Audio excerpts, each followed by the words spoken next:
Good morning and good afternoon, everyone. Welcome to Asian Productivity Organization Presents Productivity Talk. I'm Kenji Watanabe, Multi-Country Programs Divisions. Nice to meet you, everyone. Today's topic is empowering the female rural workforce. The rural economy is sustained by the female workforce, but in reality, women often face obstacles to workforce entry and disadvantages compared with men. Empowering the female rural workforce is an important issue in promoting productivity and women's participation in rural society.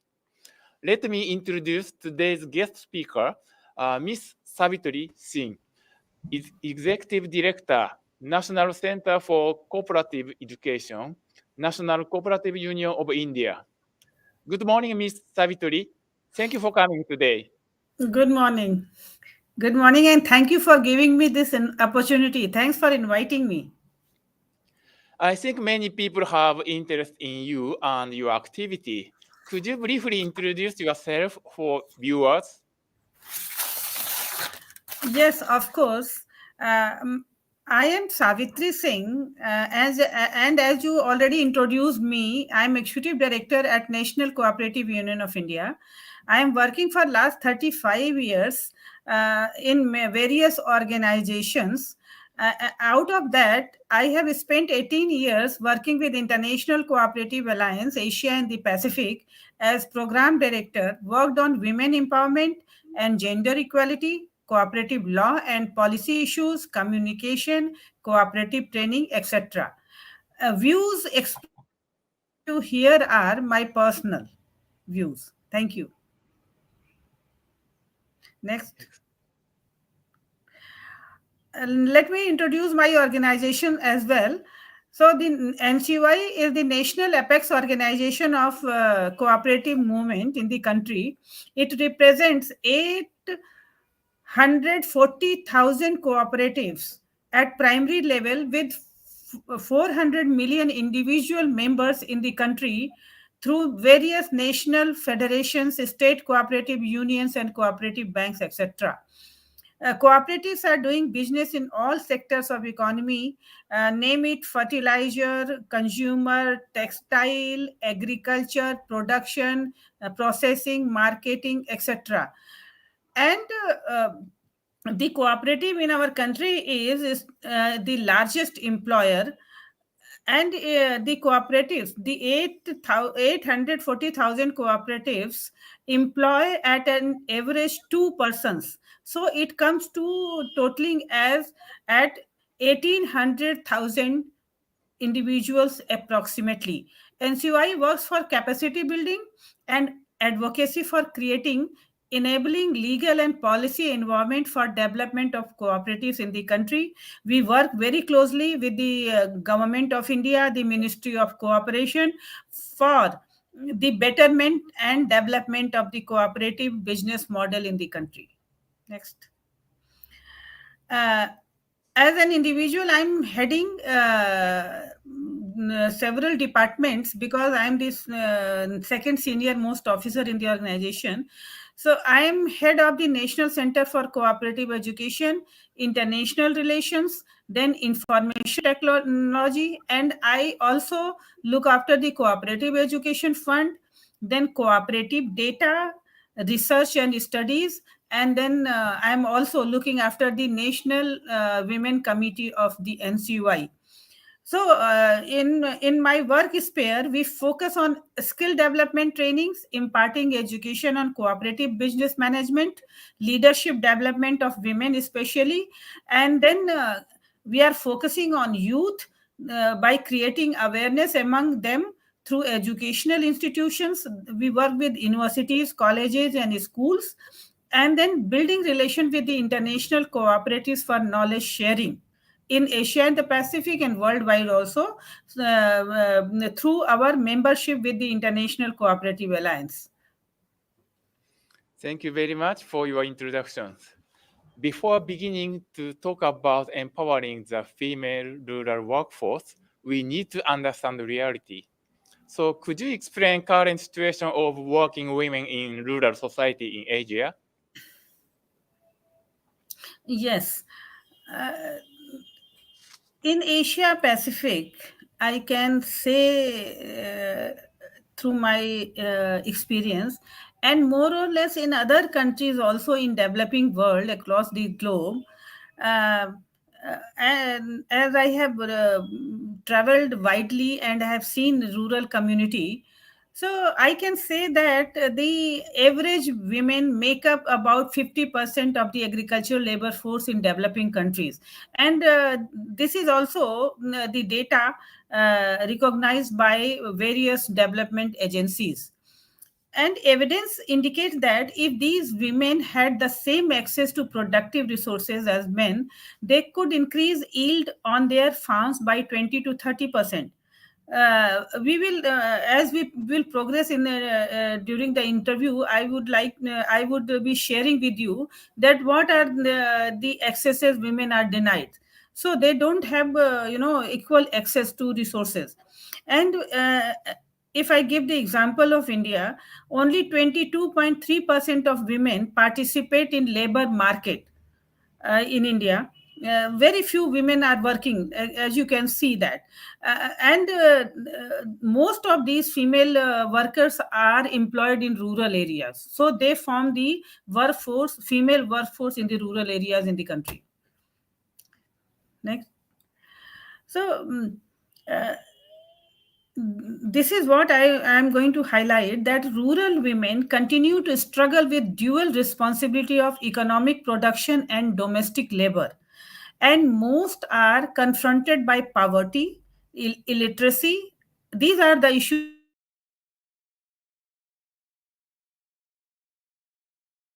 which Microphone muted. Ms. Savitri, Ms. Savitri, your microphone muted. Yeah. Okay, please repeat again this slide. Yes. So I would be sharing that what is the real issues these women are facing, this rural female workforce. So they continue to struggle with the dual responsibility of economic production and domestic labor. And then most of them are confronted by poverty, illiteracy, high health risk, inadequate access to productive resources, health and sanitation services, and denial of market access in the profitable food sector. Next.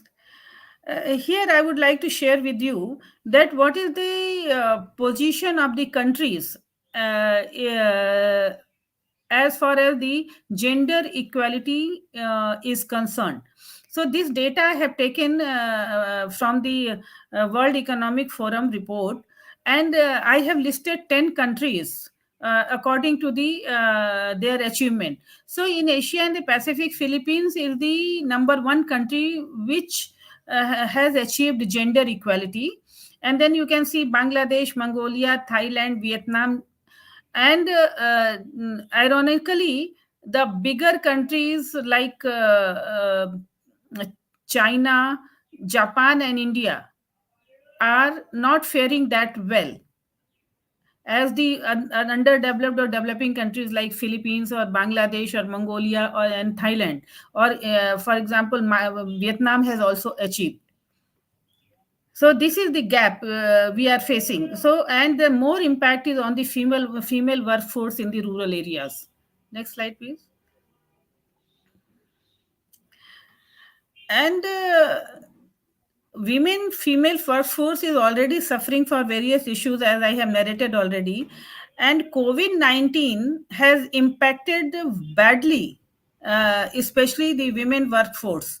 uh, for any disaster or disadvantage or war or any calamity impacts more to women than men, because of the various socio-economic issues. So similarly, COVID-19 pandemic has also impacted women more badly than the men. So high frequency data collected by ILO shows that the pandemic on gender gap in economic participation has very bad impact. So early projection from ILO suggests that 5% of all employed women lost their jobs compared to 3.9% of employed men. And LinkedIn data further shows a market decline of women's hiring into leadership roles, creating a reversal of 1 to 2 years of progress across multiple industries. So the situation we can see that worsen for the women. Next slide, please.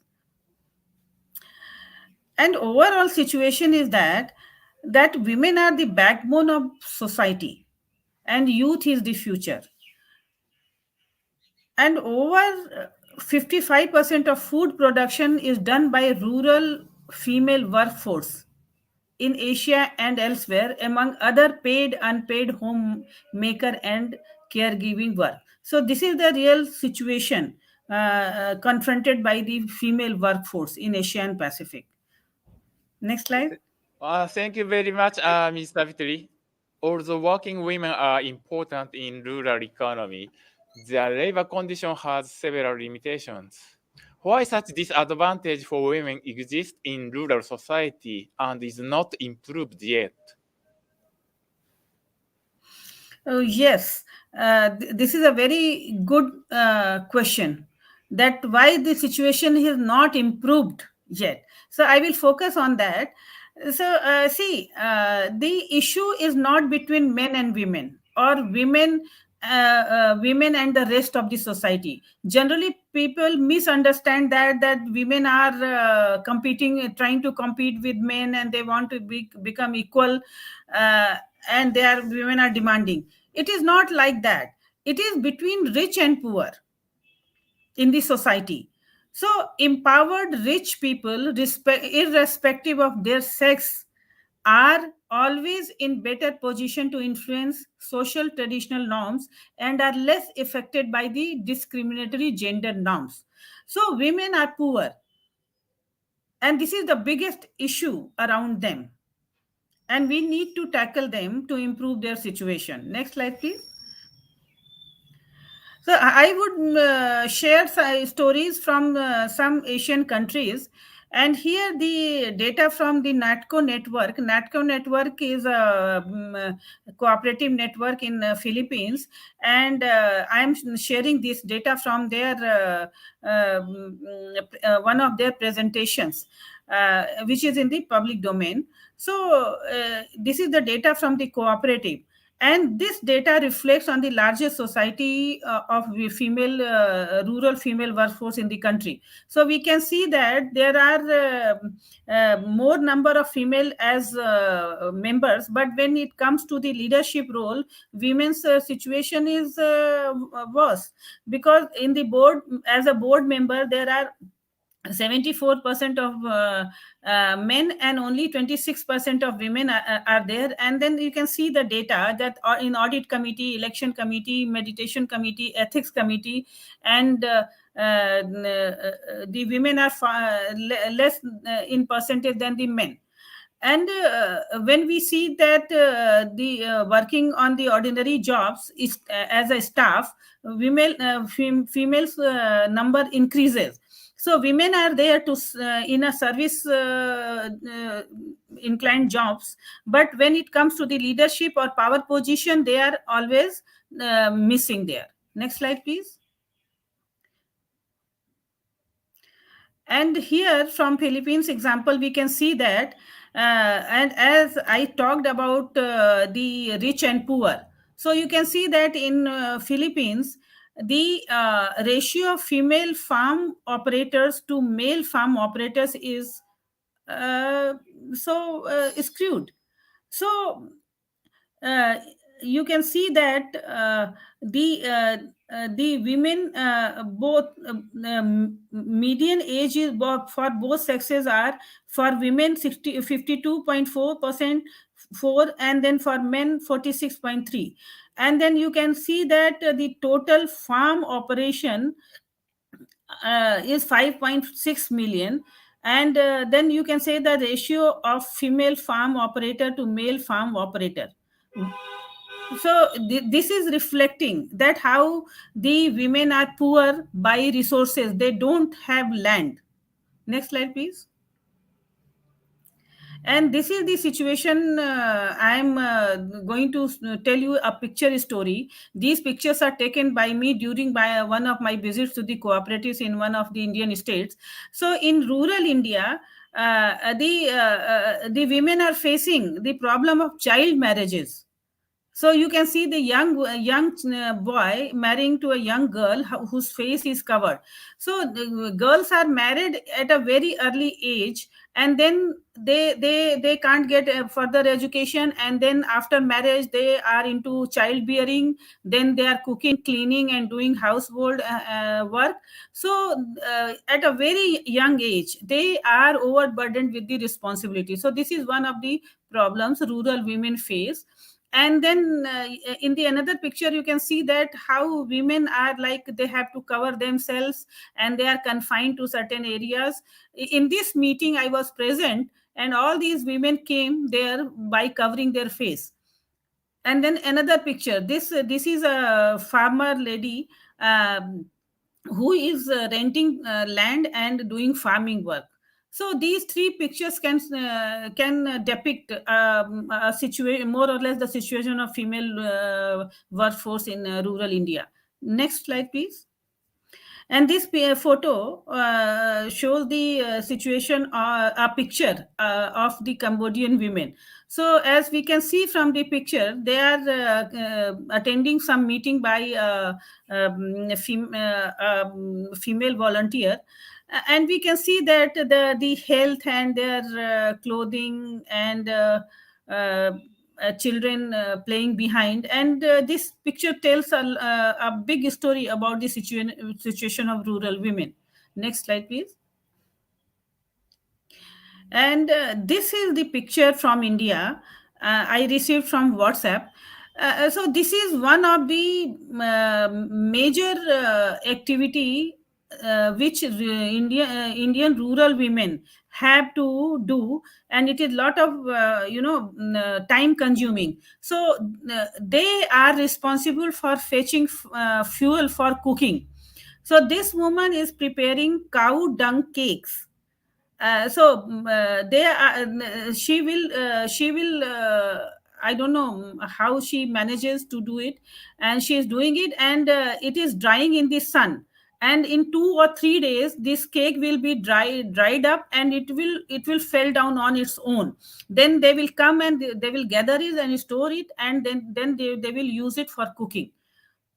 So this is one of the major time consuming and unpaid work the women do in rural India.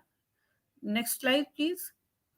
And this is the data from FAO. And you can see that the food insecurity level for women, and this data is from all the region, from Africa, from Asia, from Latin America, for North America and Europe, and all over the world. And everywhere you can see that women's number in food insecurity is higher than men in every continent. So we can see that the problem is universal. It is not confined to any one of the region or any one of the country. Next slide, please. And this is a video from India.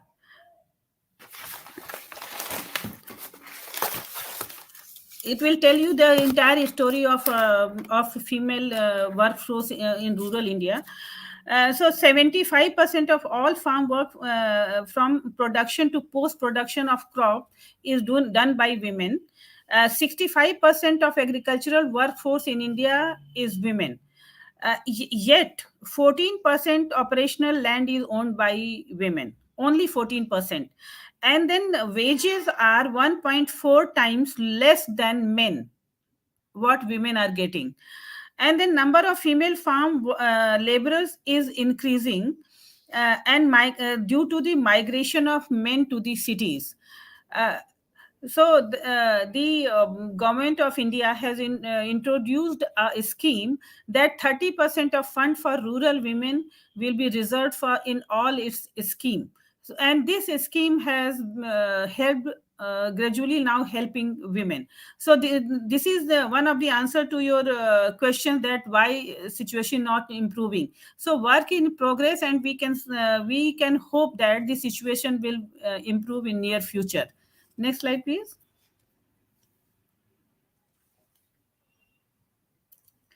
This is a video from Cambodia. And the Cambodian story is not very much different from Indian story or any country in Asia, especially. So this story is same as I said. Women do farm work, they do cattle rearing, they prepare food, they take care of their children and elderly, and 70% of women in Cambodia are in vulnerable employment. So besides their regular farm work, home household chores, and looking after children, they also do some extra activities like making basket or making some handicrafts to earn some extra income. Next slide, please.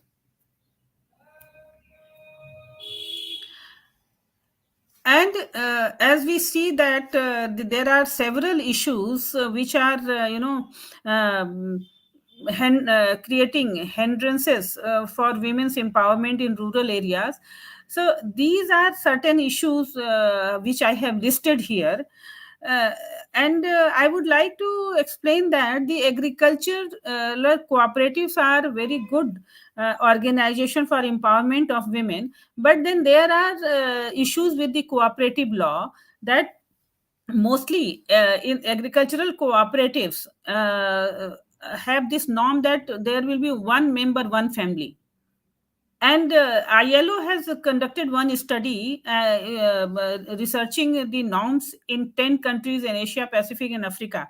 And it was found that since women have no farmland and they are not the head of the family, they are deprived of the membership of agricultural cooperatives. So deprivation from the cooperative membership, meaning that they will not get any service from the cooperative. So they don't have land. The criteria is land holding, so they don't have land. And then the modernization is also creating problem for rural women, because they are not educated or they are not getting training. So that is like digitalization. So social and religious norms are also there, and then denial of right to property in most of the countries. And then as I said, in the case of India, no equal pay for equal work and no ownership of land and property. Next slide, please. Thank you very much, Ms. Savitri. I'm feeling sad to know such tough condition on working women in rural society. In order to improve current disadvantage on women in rural society and empower female workforce, what should we do? Yes, this is a very good question, that what should we do. So as I narrated in previous slide, that government of India has introduced a scheme that they have allocated 30% of funds for women in their every development schemes. So this is one way of empowering them.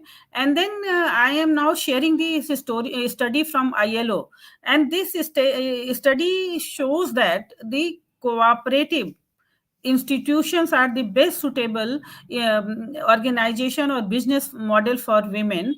And the key finding indicates that cooperatives have an increasingly positive impact on women and on their inclusion in economic activities and the labor force.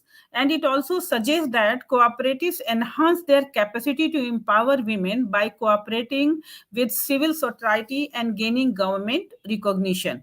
So uh, organizing women in cooperative can be one of the very important solution to the existing situation of women, and especially to the rural female workforce. Next slide. And now I'm going to share stories from some of the countries in Asia, that how they are trying and what endeavor they are making to empower the rural female workforce. So I will share the story of Nepal. In the gender gap in index, Nepal is higher in a higher position than India and then Japan. So I'm giving example of India and Japan because India is a developing country and Japan is a developed country. So a country like Nepal is also ahead of these two countries in the gender gap index. So what they are really doing? So Nepal's cooperatives are organizing more and more women into cooperatives, and there are 51% of the membership of cooperatives are female. And then their National Agricultural Cooperative Federation network has more than 82% of total members of more than 1 million as women farmers. So that is quite a huge number of female farmers organized by these cooperatives. And then these women leadership in agriculture cooperatives are 50%. Unlike India, or unlike Philippines, or unlike even Japan. In Japan also, the women leadership in cooperative sector is missing. There is a huge gap, but in Nepal they have achieved it. And then women can have access to common and production resources in Nepal, such as credit. Since they are organized in cooperative, there are 82% of total membership of cooperatives are women. So they can get credit, they can get land, and they can get marketing facilities for their production, and then they can get the infrastructure such as processing and marketing infrastructure, tools and technology, which increases their income as well as lighten their tasks. So women have been empowered to reduce the gender disparity, involved in social program, and participate in political programs through cooperative activities. So this is the answer for our haunting question, that what we should do to improve the situation. Next slide, please. And then I am citing the story from Korea. I have taken stories from underdeveloped developed countries, developing countries, and then somewhat rich countries or developed countries. So South Korea is Republic of Korea is one of the developed countries in the Asia Pacific continent.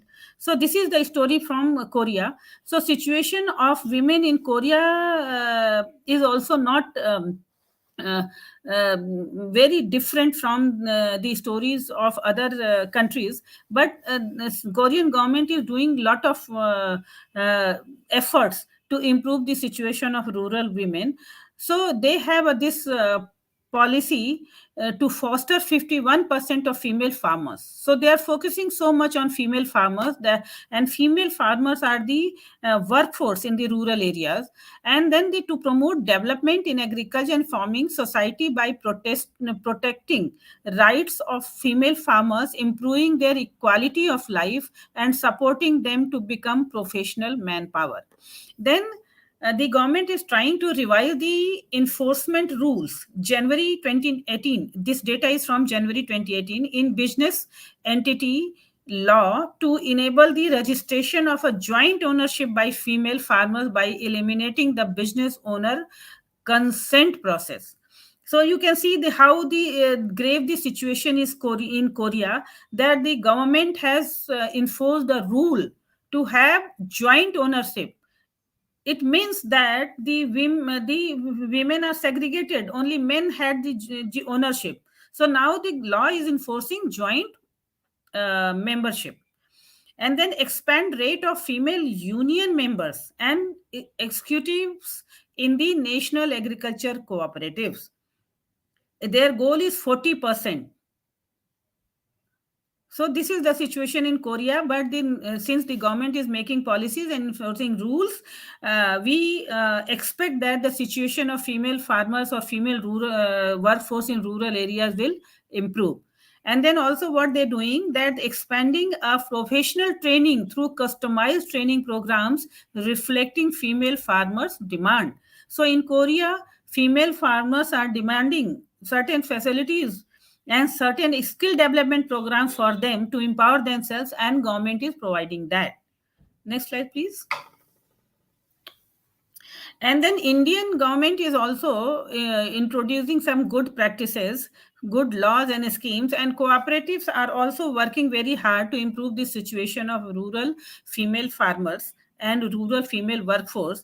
So government of India has enacted national policy for women, and then we have a ministry for women and child development. And then there is a quota system and reservation for women into cooperatives and women cooperative banks uh, have been enacted. So it is a unique story from India only, that in India we have only women cooperative banks, where the members of the cooperatives are, and management and even the customers are only women, to facilitate the credit facilities to poor women. And then the government of India did a very landmark action, that they have reserved 30% quota for women at the local governance level. That resulted into more women getting elected as the village panchayats and local management systems. And then the government of India in 2011 enacted 97th amendment of the constitution. According to that, the formation of cooperatives have become a fundamental rights of the citizens. And then this amendment made the provision that in all the primary cooperatives there must be two women leaders at the board of the cooperative as board members. So it means we have 840,000 cooperatives. So if each cooperative have at least two women at the board of directors level, then we will have see how much numbers we have as women in the at the leadership of the cooperatives. So these are the very landmark endeavors made by the government of India for for improving the situation of the female workforce in the rural area. And then we have schemes of Beti Bachao. It is in English, it is like save the girl child and educate the girl child. And then working women hostels, one stop center scheme, women helpline schemes. Then women, there are e-commerce and platform, digital platform for selling the production of the products of the women. And then women police volunteers are there. And then this scheme is a step support to training and employment program for women. So these are the steps we are taking, and hopefully this will work for improvement of the situation of rural female workforce. Next slide, please. Here are some photos, and I will tell the story behind these photos. And these are the success stories for improving the situation of rural female workforce in India, at least. So this is the story, that the government is focusing on educating the girl child. And then the government at the local level, at the state level, providing bicycles for the girls to go to schools. So you can see that how so many girls have got their cycles, and they will go to school. They will not be dependent upon anybody to take them to these schools. Here is a very cute young child, girl child, who has got this brand new bicycle. Even you can see that the wrapper is also not removed from the new cycle, and she is looking so happy. and then educating rural women. So here you can see that a bank manager or bank employee has come to the village. This is a passbook in bank passbook in his hand.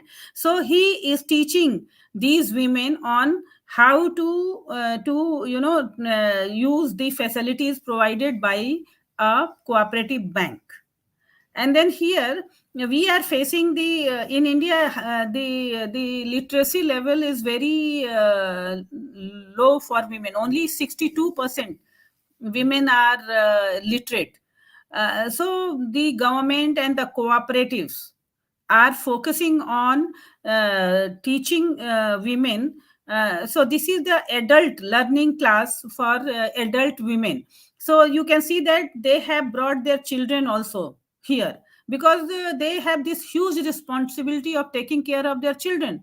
So they cannot do any work if they don't carry their child with them. So this facility is provided to them, and they are learning here. So the government as well as the cooperatives in the country are also focusing on literacy of women, financial literacy as well as reading and writing. Next slide, please. And then these are some success stories, and the answer to your question, that what should we do to improve the situation of women. So as I said, that rural women are facing three major situations. Like they are responsible for providing food. So they have to fetch fuel to cook food, and then water. And so number one is fuel. So you can see that in one of the villages in India, this woman is cooking on firewood, and lot of smoke is there, which is hazardous for her health as well as the health of her family. And then cooking on firewood is very cumbersome. So, due to the efforts of the cooperatives, awareness generation, and the scheme of the government, the rural women are being provided with cooking gas and these kind of cooking stoves, so that she can cook in a clean and healthy environment. So this is one of the success stories. You can say that more and more women are opting to the safer fuel. And then the next story is in rural India, especially, water is a very big problem. So women have to spend lot of time and efforts every day to walk miles and to fetch water. And then you can see how little water they are bringing in one trip. So these women, they wake up at mostly at 4 o'clock in the morning, and the first thing is that they will walk 1 mile or 2 mile or 3 mile to bring this water for cooking, cleaning, and washing. So now for the last few years, not only the government but the cooperatives also are focusing on providing clean water through the tap at the doorstep of the families. So this is the picture that this woman has this water connection in her house, and she is filling the water. So these pictures are telling the story that what was the situation and what is being done by the government and the cooperatives and other civil society organizations to recognizing the problem of the rural female workforce, so that they can save time, they can maintain a healthy lifestyle. And whilst the time saved in fetching fuel and fetching water can be used for working and earning more. Next slide, please. And this is the very important slide which I'm going to share with you. So, as I said in my previous slides, that this is not men versus women. It is rich versus poor.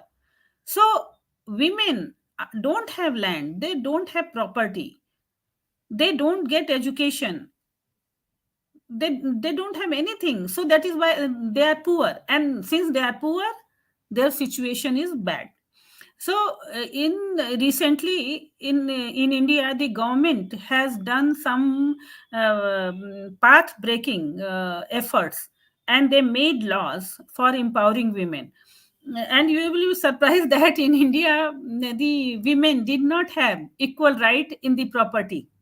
So now these laws are so new, you can see that. So and now these laws are supposed to be implemented, but in practice it will take another 10 years, I think, for the male member of the family to adjust to this situation, that they have to share their property with the females in their family. So what it says, that women have equal right under the law to own property and receive equal inheritance rights, but it is not in the practice, still not in the practice. And in 2005, the inheritance law was amended to ensure daughters enjoyed equal rights to inherit their parents' land and property. So it is as new as 2005. And the challenge lies in enforcement of the law, as I said.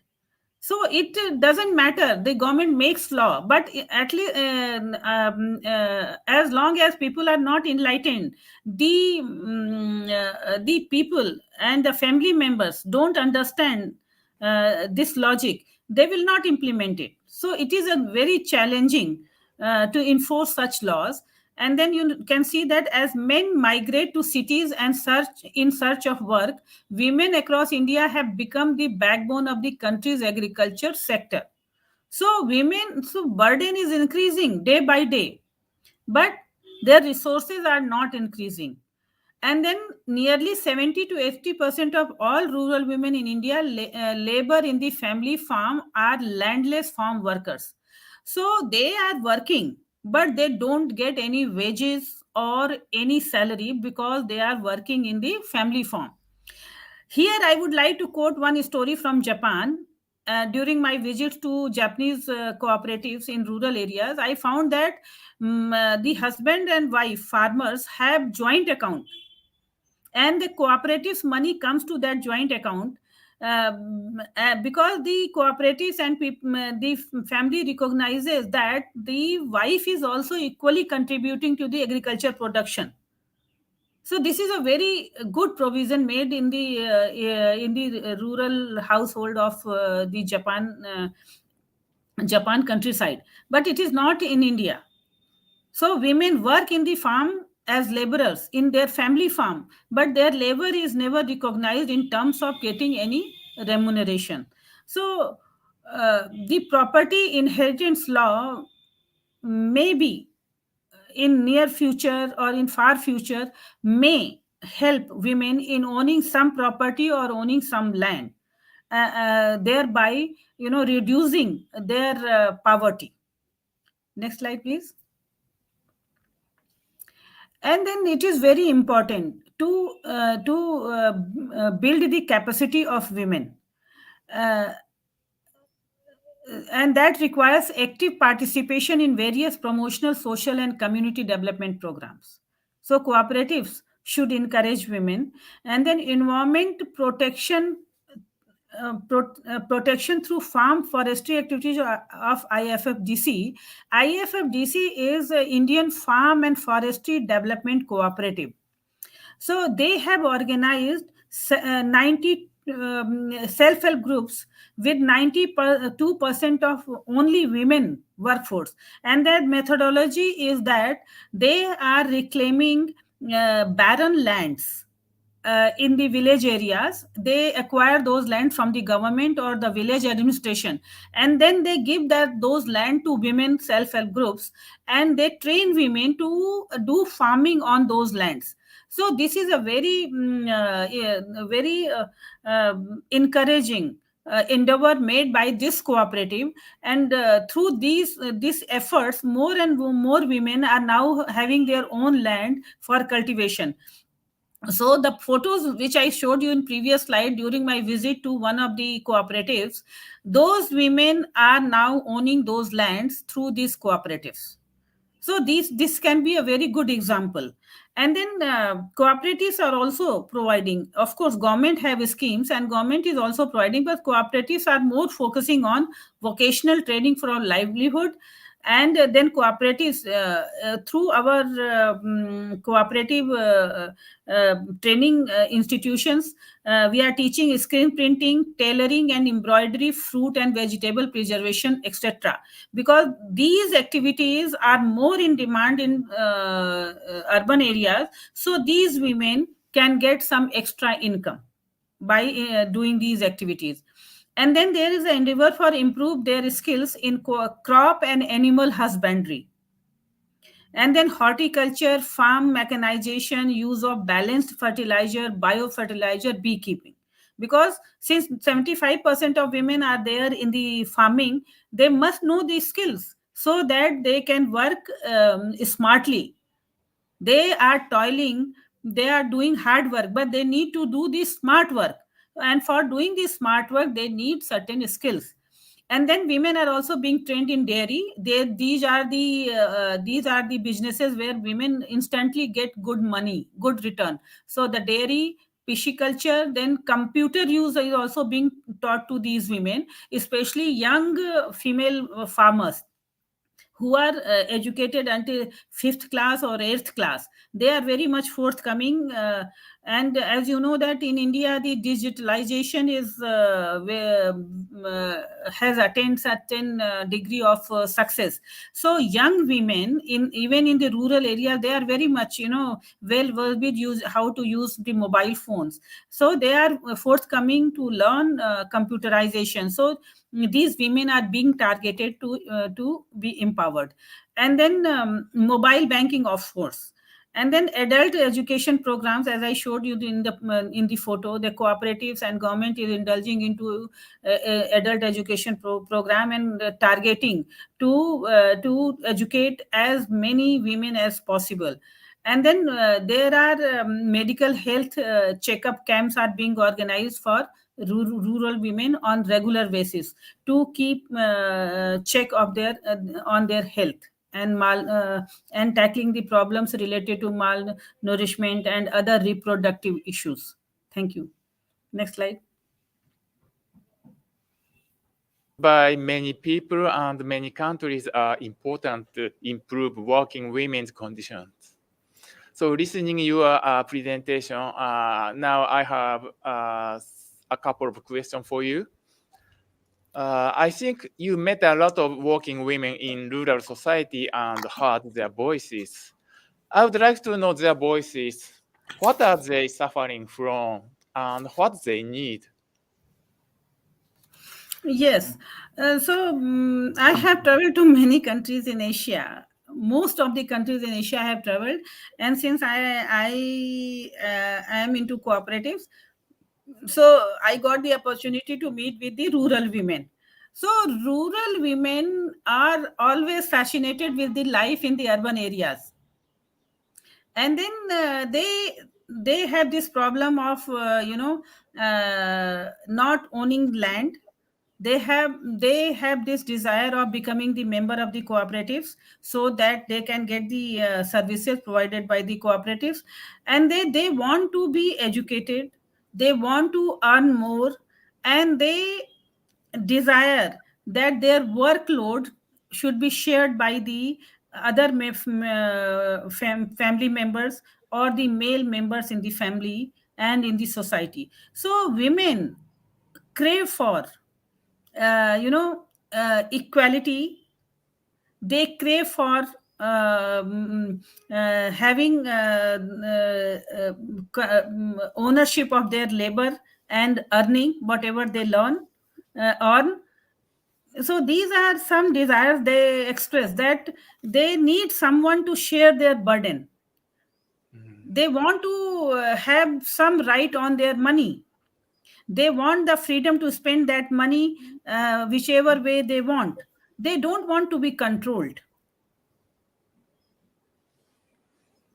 Okay, thank you very much.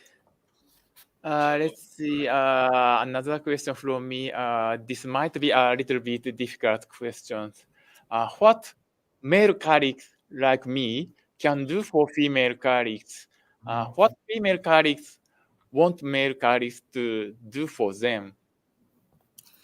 Yes, it's not a difficult question. It's a very easy question.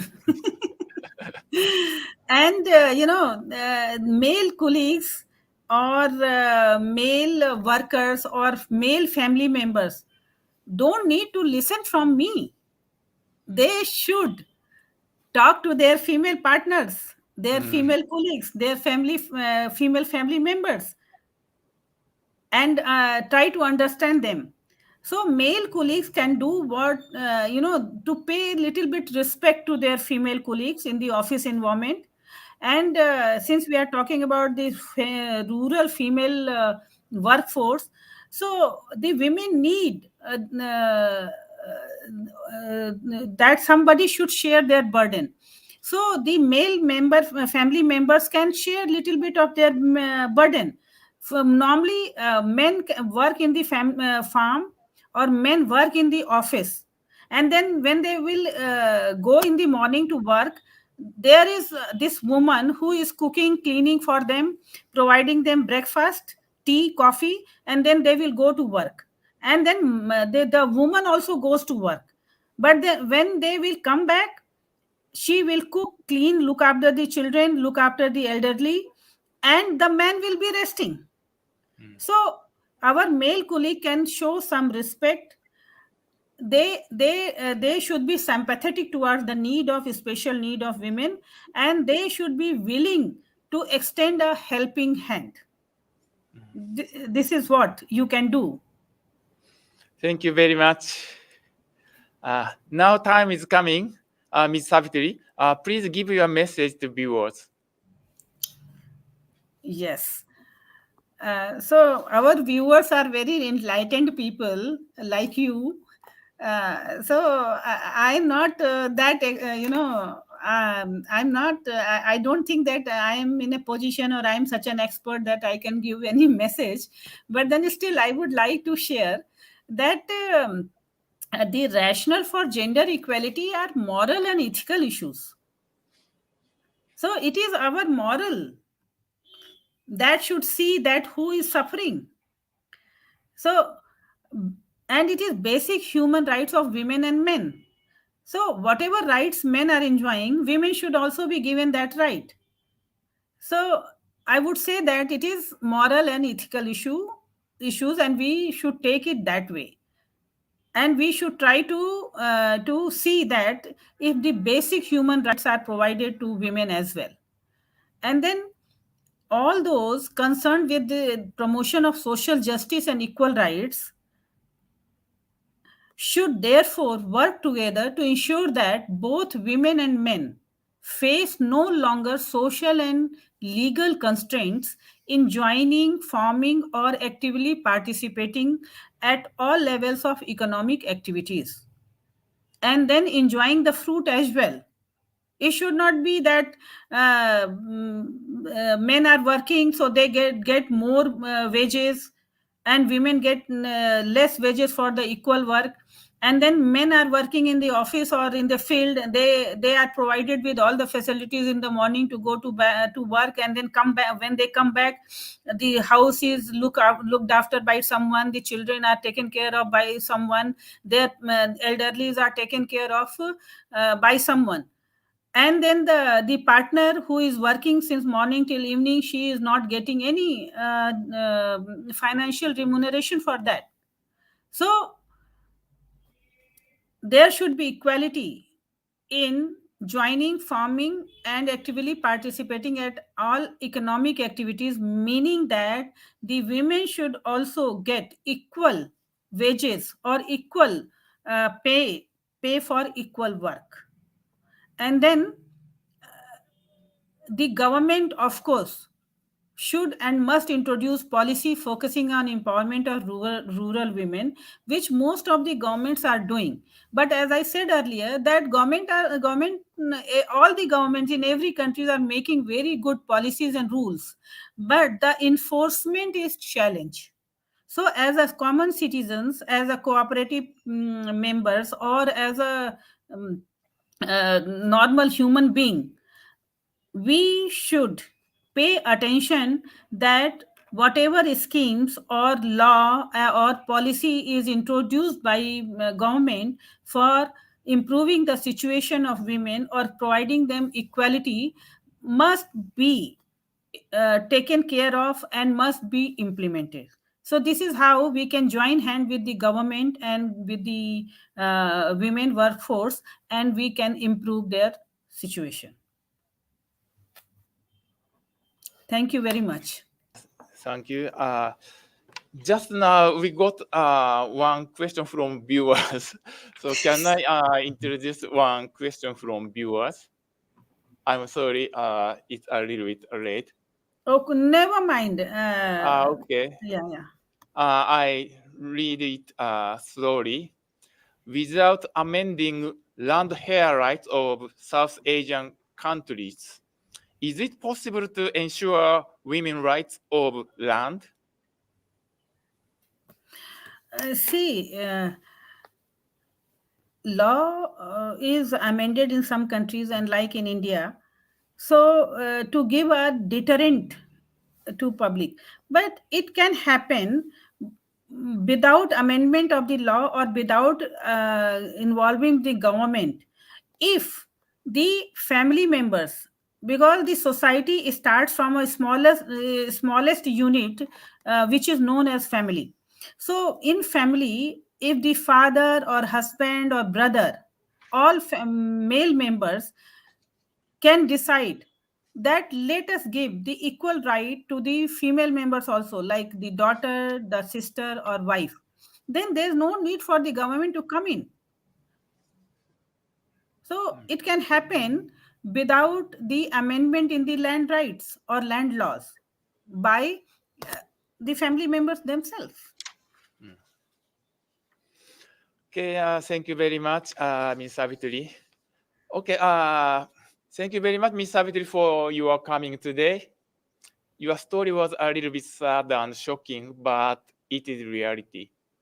Please continue this activity and wish you further success. And thank you very much for viewers today. Please watch Productivity Talk again. See you soon. Bye-bye. Thank you very much for giving me this opportunity. Thanks. Thank you.